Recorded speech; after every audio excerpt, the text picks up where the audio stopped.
Bismillahirrahmanirrahim. Assalamualaikum warahmatullahi wabarakatuh. Salam sejahtera bagi kita semua. Perkenalkan, saya Miss Dawita SSI MSE. Saya merupakan salah seorang dosen pada program studi Ekonomi Pembangunan, jurusan Ilmu Ekonomi, Fakultas Ekonomi dan Bisnis Universitas Riau. Video ini merupakan rangkaian dari penilaian deskripsi diri unjuk kerja Tridharma Perguruan Tinggi atau sering yang disebut dengan PDD UKT DPT di bidang pengajaran yang berbentuk audiovisual. Dalam kesempatan ini, saya akan memaparkan salah satu mata kuliah utama yang saya ampu pada program Ekonomi Pembangunan, yaitu mata kuliah Ekonometrika. Mata kuliah Ekonometrika merupakan mata kuliah wajib prodi yang terdiri dari 3 SKS dan berada pada semester 5 dengan prasyarat telah lulus mata kuliah Statistika Deskriptif dan Statistika Inferensial. Pada mata kuliah ini, mahasiswa akan belajar tentang metodologi ekonometrika dalam penelitian yang meliputi membuat spesifikasi model, estimasi model, melakukan evaluasi hasil estimasi model, serta evaluasi daya peramalan. Pada kuliah ini akan disampaikan juga studi kasus untuk mengevaluasi hasil penelitian yang telah dilakukan, serta pemodelan ekonometrika agar dapat digunakan sebagai alat dalam pengambilan keputusan untuk menyelesaikan masalah pada kasus yang nyata di bidang ekonomi. Tujuan akhir dari mata kuliah ini agar mahasiswa mampu menerapkan metode statistika di bidang ekonomi. Kewajiban saya sebagai seorang dosen adalah melakukan Tridharma Perguruan Tinggi, di mana salah satunya adalah bidang pengajaran. Di mana pada bidang ini saya menetapkan sistem pembelajaran yang mengacu pada DIA, yaitu Delivery, Interaction, dan Assessment. Yang dimaksud dengan DIA adalah yang pertama, delivery. Delivery merupakan suatu proses tentang bagaimana saya sebagai dosen menyampaikan materi pembelajaran sehingga dapat diterima dengan baik oleh mahasiswa. Materi yang disampaikan mengacu pada capaian pembelajaran lulusan, yaitu CPL, pada mata kuliah Ekonometrika ini. Mata kuliah Ekonometrika terdiri dari 9 CPL. Dari 9 CPL menurunkan menjadi 4 CPMK. Kemudian dari 4 CPMK menurunkan menjadi 14 sub CPMK.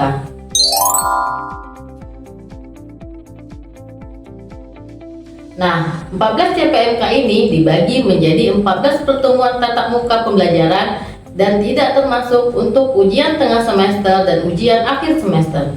Capaian pembelajaran lulusan pada mata kuliah ini terdiri dari 4 aspek, yaitu sikap, keterampilan umum, pengetahuan, dan keterampilan khusus. Adapun CPL program studi yang dibebankan pada mata kuliah Ekonometrika yaitu yang pertama, sikap. Menunjukkan sikap bertanggung jawab atas pekerjaan di bidang keahliannya secara mandiri. Yang kedua, keterampilan khusus, yaitu yang terdiri dari 3 keterampilan khusus.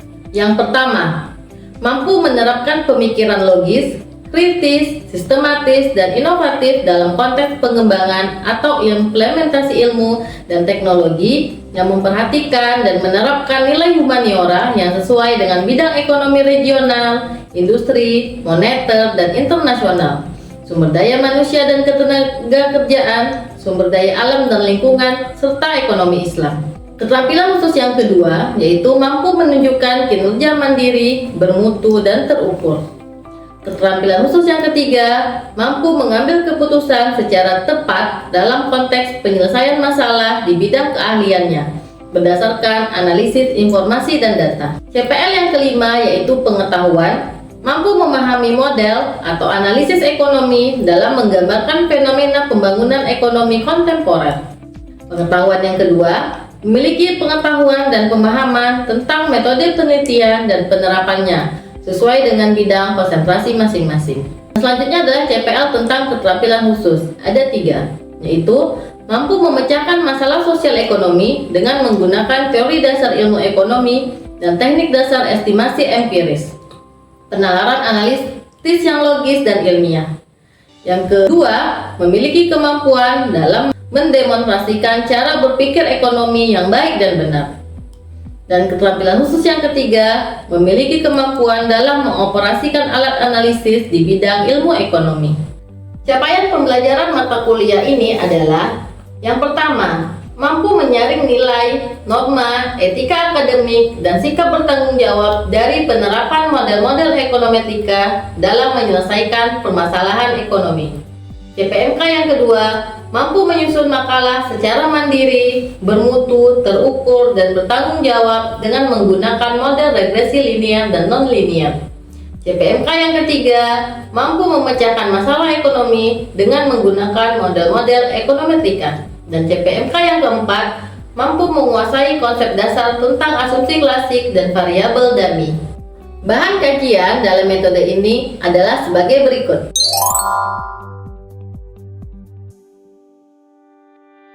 Yang pertama, definisi, ruang lingkup, dan tahapan-tahapan dalam ekonometrika. Yang kedua, konsep dasar, perkiraan interval, dan pengujian hipotesa dalam regresi sederhana. Yang ketiga, konsep dasar, asumsi kenormalan, dan asumsi klasik dalam regresi linear berganda. Yang keempat, pelanggaran asumsi klasik, yaitu berupa multikolinearitas, heterokedastisitas, dan autokorelasi. Yang kelima, model regresi menggunakan variabel dummy. Yang keenam, model regresi nonlinear. Yang ketujuh, model regresi dengan data panel. Yang kedelapan, Similink Unrelated Regression atau SUR. Yang kesembilan, sistem persamaan simultan. Dan yang kesepuluh adalah studi kasus. Untuk mendukung pembelajaran di kelas, maka digunakan berbagai literatur dan referensi sebagai berikut. Dalam mata kuliah ini, digunakan beberapa software yang dapat membantu pembelajaran pada mata kuliah ini, yaitu seperti SPSS, eViews, dan Stata. Selain bahan-bahan referensi yang di atas, mahasiswa juga diminta untuk mencari, membaca, dan mempelajari artikel jurnal terbaru, karena model-model ekonometrika saat ini selalu mengalami perkembangan. Saya juga membuat buku ajar ekonometrika untuk membantu mahasiswa dalam memahami materi yang saya ajarkan. 2. Aspek interaction atau diskusi. Interaction merupakan suatu proses interaksi yang terjalin antara mahasiswa dan dosen guna mencapai capaian pembelajaran. Pada metode interaction ini, saya terapkan dengan cara membagi mahasiswa menjadi kelompok-kelompok kecil. Setiap kelompok akan saya berikan materi yang perlu mereka bahas. Selain itu, saya juga meminta mereka untuk mencari topik ekonomi terbaru yang ada saat ini, yang kemudian dapat mereka selesaikan dengan metode ekonometrika yang telah mereka pelajari. Selanjutnya, mahasiswa mempresentasikan hasil yang mereka dapat di depan mahasiswa lain.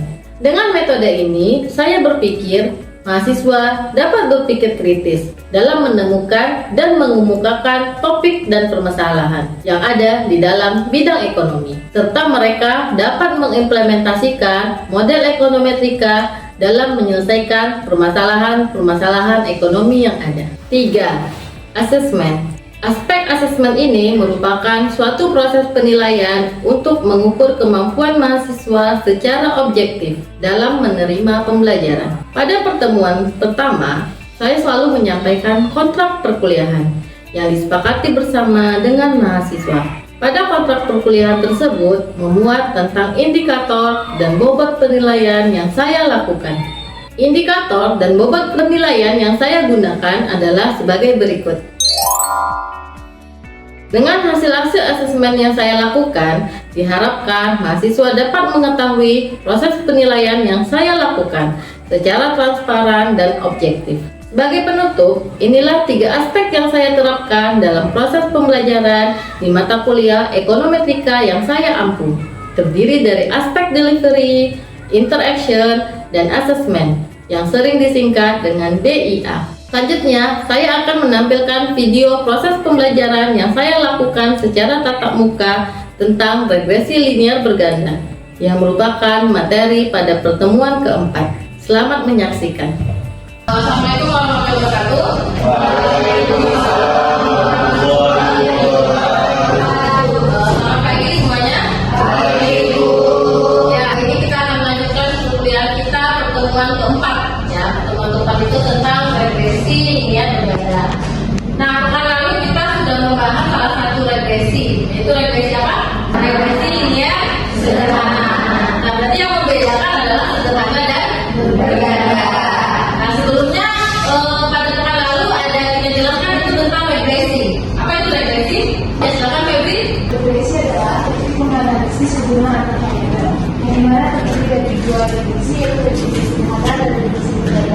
Regresi sederhana ini terdiri dari satu variabel terikat dan satu variabel bebas. Sedangkan regresi berganda terdiri atas satu variabel terikat dan beberapa variabel bebas. Iya. Jadi kemarin kita masih membahas tentang satu variabel bebas sama satu variabel terikat. Nah, nanti ketika kalian skripsi, kalian akan banyak menggunakan regresi berganda. Karena kalau sederhana, satu bebas, satu terikat terlalu sederhana. Ya, boleh atau dia nanti jadi dalam panel. Ya, dibahas di mata kuliah statistik. Nah, selain regresi linear sederhana kan pasti ada ciri-cirinya nih, pembeda antara linear sederhana dan berganda. Oke? Nah, apa yang membedakan antara regresi linear sederhana sama berganda? Apa yang ciri linear sederhana itu?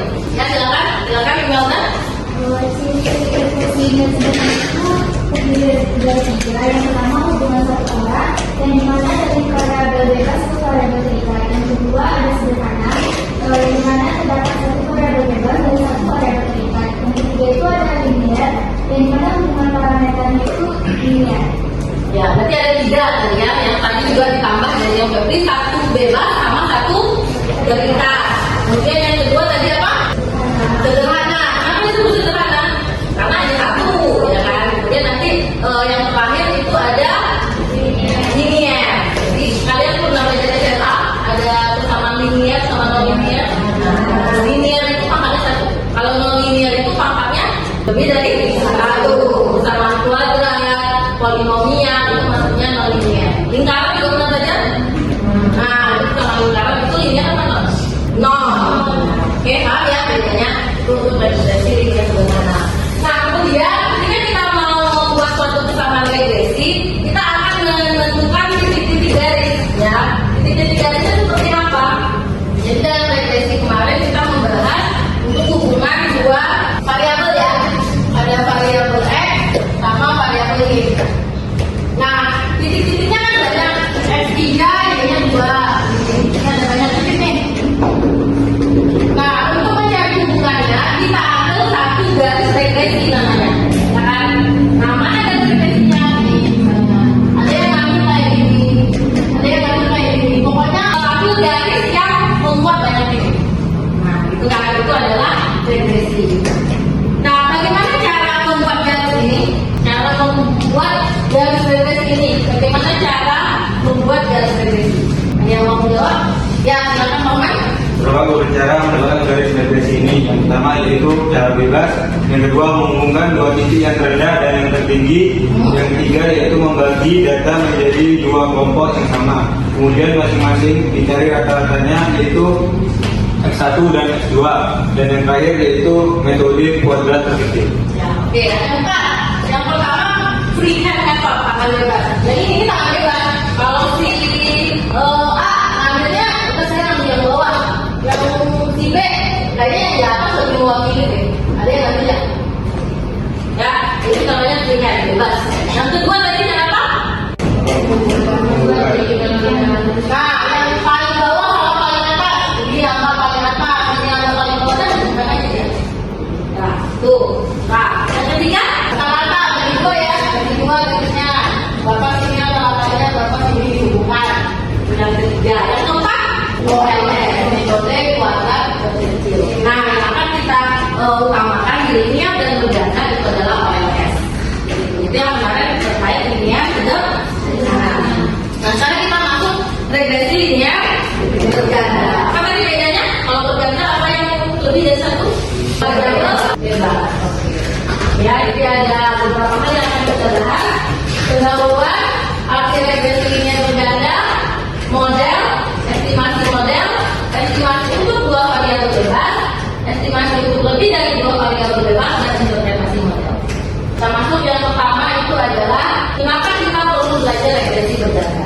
Kalau kita belajar sederhana, cuma satu variabel bebas. Kalau kalian konsumsi yang mempengaruhi apa? Paling banget mempengaruhi kalian berkonsumsi. Iya, kalau lebih iya, makan. Kan pendapatan. Jadi pendapatan mempengaruhi konsumsi. Kalau balik, konsumsi mempengaruhi pendapatan. Pendapatan mempengaruhi konsumsi. Kalau pendapatannya 1 juta, beli makanannya yang Ampera atau yang di Indoor? Kalau pendapatannya 10 juta,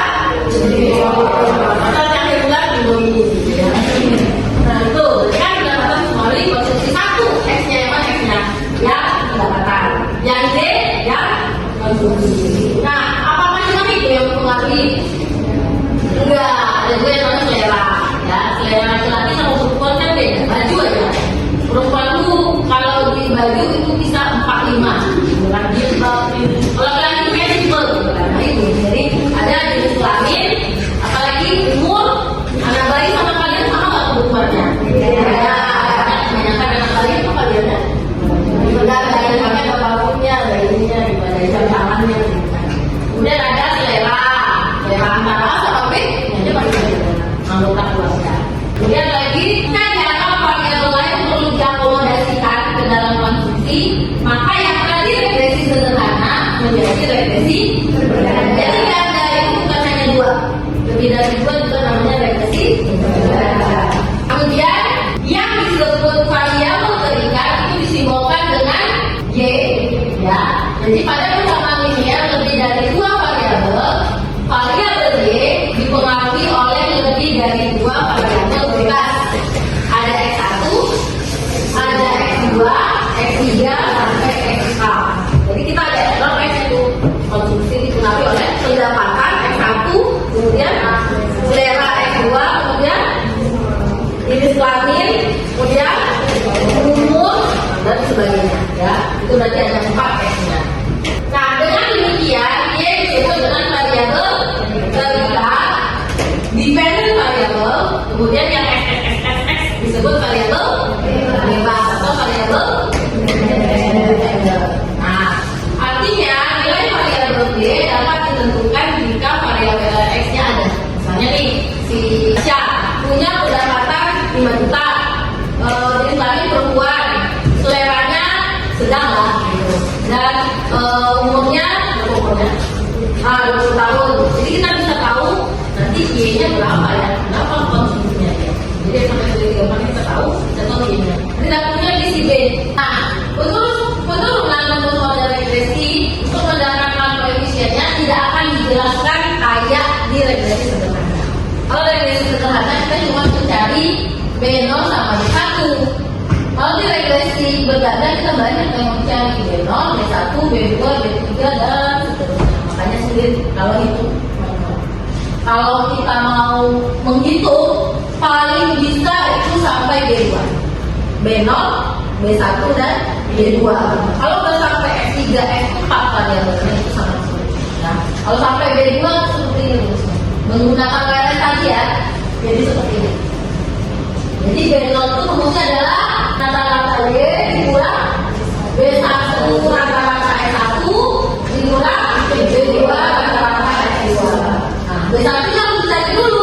B1 nya itu jumlah X2 kuadrat dikali jumlah X1Y dikurang jumlah X1 kali X2 dikurang jumlah X2 kali Y dibagi 7. Itu baru B1. Nanti B2 ada lagi.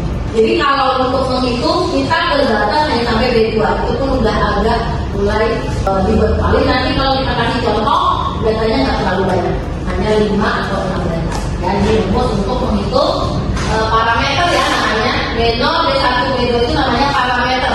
Ingat parameter. Nah kalau lebih dari 2 gimana? Jika variabel bebas lebih dari 2, maka koefisien atau parameternya digubah dengan menggunakan persamaan matris. Belajar matris ya, pernah belajar matris? Dengan matematika ekonomi juga kan ya? Nah, ada matris nggak belajar? Ada. Jadi B sama dengan T itu apa? X transpose dikali X diinverskan dikali X transpose dikali D. Jadi pakai matris. Kemudian interpretasi model. Kalau udah ketemu modelnya gimana? Model regresi berganda itu kalau udah jadi kayak apa sih? Bukan Y sama dengan beta 0 tambah B1 X1 tambah B2 X2 aja kita dulu. Tambah U kan? Kalau udah diestimasi dapat angkanya Y sama dengan 2,31 tambah 0,5 X1 kurang 0,321 X2. U-nya udah ada. Ini nilai model yang kita dapatkan. Yang ini tadi pakai rumus B0, B1 dan B2. Mana menginterpretasikan angka ini? Pasti artinya? Artinya apa? Yang pertama, nilai B1 mempunyai arti bahwa setiap peningkatan 1 unit X1 akan mengakibatkan Y naik sebesar B1 dengan mengasumsikan seperti biasa seteris dengan menganggap variabel X yang lain adalah untuk B2 dan B3 sama. Jadi kalau misalnya B1 X1 naik 1 unit, maka Y naik sebesar berapa?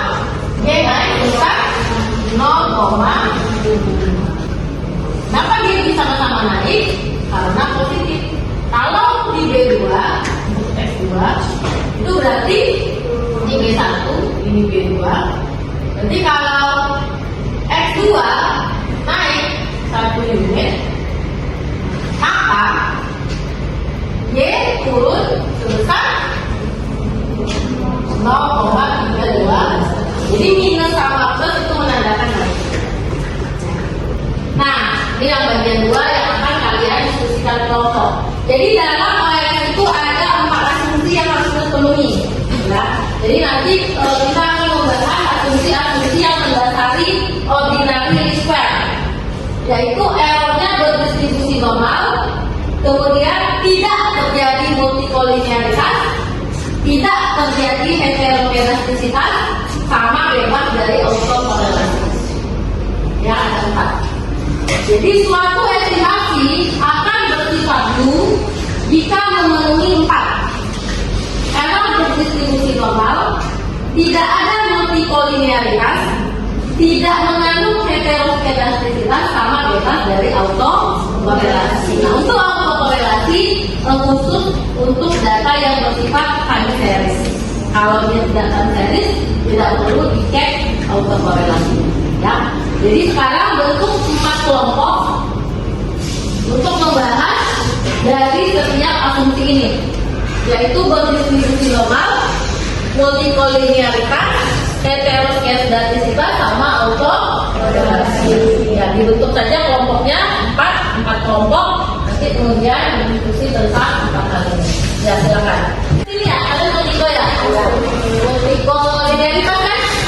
Ya, kalian diskusi normal, oke? Autokorelasi, heterogenestisitas. Yang dibahas itu adalah definisinya, cara mengecek asumsinya, kemudian jika terjadi atau tidak terpenuhi asumsinya, apa yang harus dilakukan.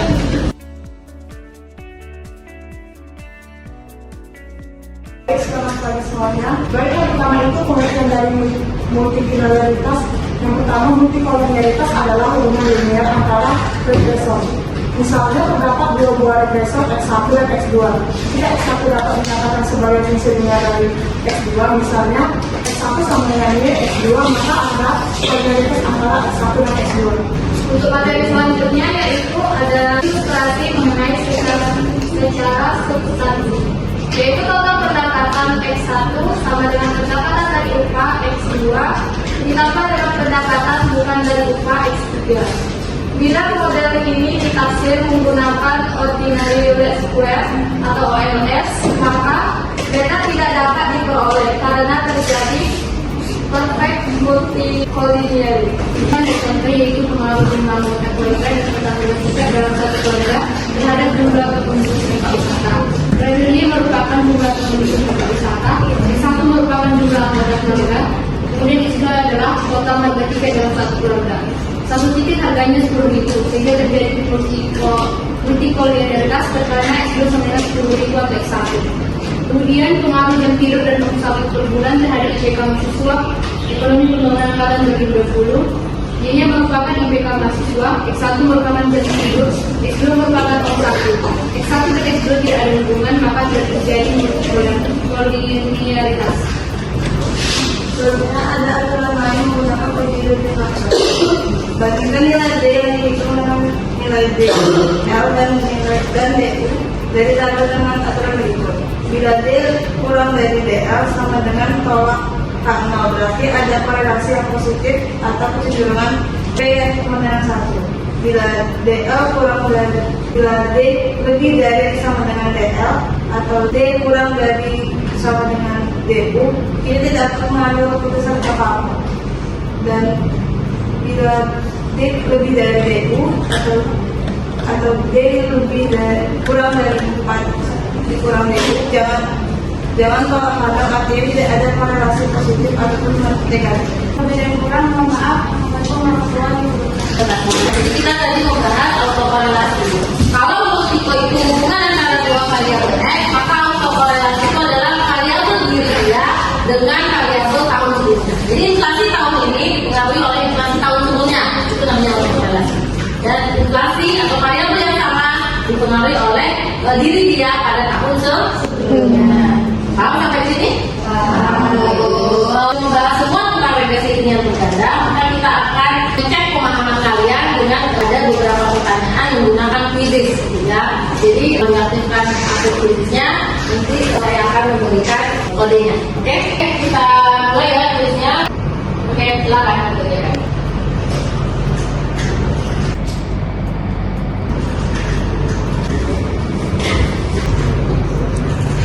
Oke, sudah ya. Maka jawaban satunya adalah Lisa. Dan semoga jawaban ini dapat sambil materinya sehingga dapat kalian gunakan nanti ketika mengerjakan studi. Karena ekonomi Lisa itu dalam mata kuliah alat ya. Jadi alat yang kalian gunakan untuk membantu kita menyelesaikan masalah-masalah ekonomi. Jadi saya harapkan kalian dapat menggunakan metode yang kita pelajari dalam menganalisis masalah ekonomi nanti ketika kalian melakukan penelitian. Oke, sampai sini ada yang mau ditanyakan? Silakan. Kalau tidak, pekan depan kita akan melanjutkan tentang bagaimana cara memilih model yang terbaik. Oke, mungkin hari ini itu saja pelajaran kita. Semoga dapat bermanfaat bagi kita semua. Kita tutup dengan mengucapkan hamdalah. Alhamdulillah. Sampai bertemu pada pertemuan selanjutnya. Assalamualaikum warahmatullahi wabarakatuh.